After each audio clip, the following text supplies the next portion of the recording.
Resource Materials and Technology Center for the Deaf and Hard of Hearing, RMTC-DHH. Teacher of the Deaf Hard of Hearing, TO-DHH Spotlight. Vicky Boodram, 2nd grade teacher at the Debbie School.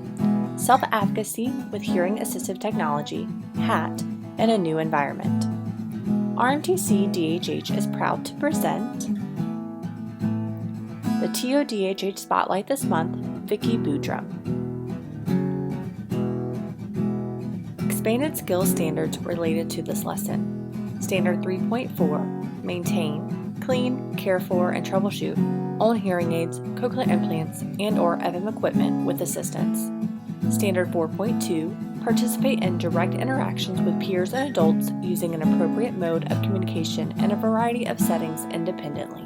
We were talking about recently what you're going to be moving on to a new school in August. This is your last year with us in 2nd grade. How do you miss you? And I'm going to miss you guys too. And some of you are sad, but who's ready for 3rd grade? Me.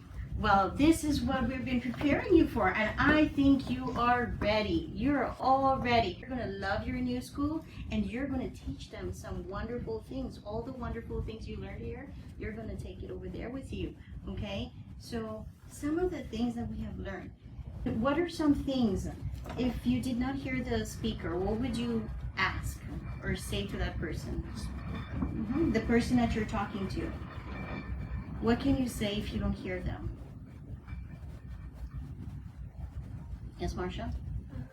Thank you for raising it. Can you say again? Can you say it again? And connect me again, please? Oh, if you're not connected, you can say connect me. And if I say, Angelina, how are you? How was your day? Are you happy today? That's fast. So what can you say to me? You have to talk slow. You can say slow down, please. You're talking too quickly. Okay? So it's okay to tell the person who you're talking to slow down, or say it again, or I don't understand what you're saying. That's fine to say that. Having social interactions, increasing your self-esteem, self-confidence is a big part of it, because they do not have that self-confidence, they're not going to talk. They're not going to ask for help. They're not going to request support. And the teachers are not going to know, they're going to be left behind. So really increasing your self-confidence, helping them talk, will help them academically and socially as well. If they're just quiet and you're not saying anything, because sometimes they do get frustrated. When they go in, they see it's a huge school, the academics are difficult. You know, I see it here, they shut down a little bit, they're frustrated, they're quiet, and I know something's wrong. And I know when they go to a different classroom and it's unfamiliar adults, unfamiliar peers, it's going to be harder for them. So I start from now, you need to ask for help. It's too difficult, I don't understand. You know, they need to advocate for themselves. So I really try to help them advocate and build that self-esteem and self-concept. And it's also going to help their parents when they go to that new school. Marsha, would you like to share the parts of your implant? This is the hook. This is the battery. This is the processor. The processor. This is the cable. This is our magnet. And where is your FM device? And this is FM. And do you know what to do if your battery's not working? You take it out and put it in the charger and get another battery and put it on. And do you know how to do that yourself? Yeah. You all do it here yourself. So it's the same thing. If your hearing aids or cochlear implants are not working, you just have to tell your teacher, and then you can do it by yourselves. Or maybe there are new rules, so you will have to talk to your teacher about the new rules in your classroom, okay? So when you go to your new school, some of your friends there may not be wearing cochlear implants or hearing aids. And they may ask you, what's that on your ear?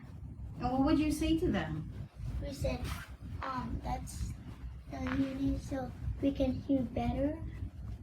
Excellent. How about you, Marsha? We said our cochlear so we can hear everything.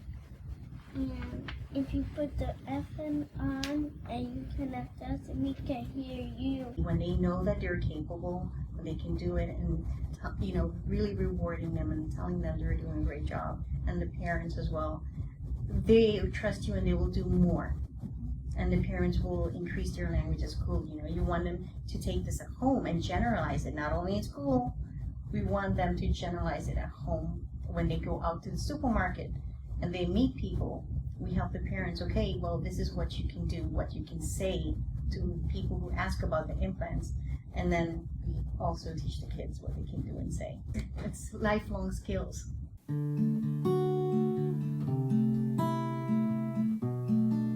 Thank you, Debbie School. Thank you, Miss Boodram, for being a great teacher. This video is copyrighted by RMTC-DHH, music written and performed by Samuel McIntyre.